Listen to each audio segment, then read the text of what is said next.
सूर्यशौर्यमथेन्दुरिन्द्रपदवी सन्मङ्गलं मङ्गलम्। मृत्युंजयाय रुद्राय नीलकंठाय संभवे अमृतेशाय सर्वाय महादेवाय ते नमः। सर्वमंगलमांगल्ये शिवे सर्वार्थसाधिके शरण्ये त्र्यंबके देवी नारायणी नमोस्तुते। నేటి కాలమాన విశేషాలను గమనిద్దాం. స్వస్తి శ్రీ చాంద్రమ నందననామ సంవత్సరం దక్షిణాయనం శరదృతువు ఆశ్వీజ మాసం శుక్లపక్షం సోమవారం. సూర్యోదయం 6:14 సూర్యాస్తమయం 5:47. తిథి అష్టమి రాత్రి 8:29 వరకు. నక్షత్రం ఉత్తరాషాఢ సాయంకాలం 5:41 వరకు. వర్జం రాత్రి 9:39 నుంచి 11:15 వరకు. దుర్ముహూర్తం మధ్యాహ్నం 12:23 నుంచి 1:09 వరకు. మరల మధ్యాహ్నం 2:41 నుంచి 3:28 వరకు. అమృతకాలం మధ్యాహ్నం 11:29 నుంచి 1:02 వరకు.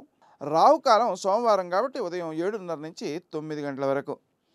నేటి విశేషం దుర్గాష్టమి. అలాగే సరస్వతీదేవిని ఉద్వాసన చెప్పడం కూడా చేస్తూ ఉంటాం. అదేవిధంగా వృశ్చికాయనం అనేటువంటి విశేషం కూడా ఉంది. ఆ వృశ్చికాయనం తెల్లవారుజామున జరుగుతున్న దృష్ట్యా రేపటి రోజున ఆ పుణ్యకాలం ప్రారంభమవుతుంది ఉదయం. విశేషించి ఈ రోజున దుర్గాదేవి యొక్క అవతారంగా భావన చేస్తూ అలంకారాన్ని దుర్గాదేవిగా చేస్తూ ఉంటాం. ఆ అమ్మవారిని అలా చూస్తూ ఉంటాం. దుర్గా అంటే కష్టముల నుంచి ఉద్ధరించేది అని అర్థం.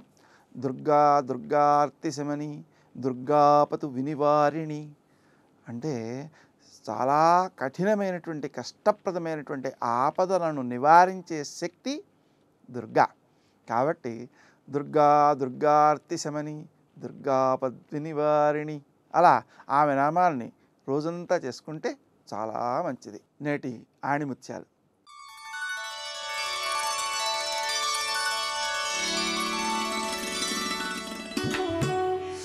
త్యాగమే మోక్షము, భోగమే బంధము.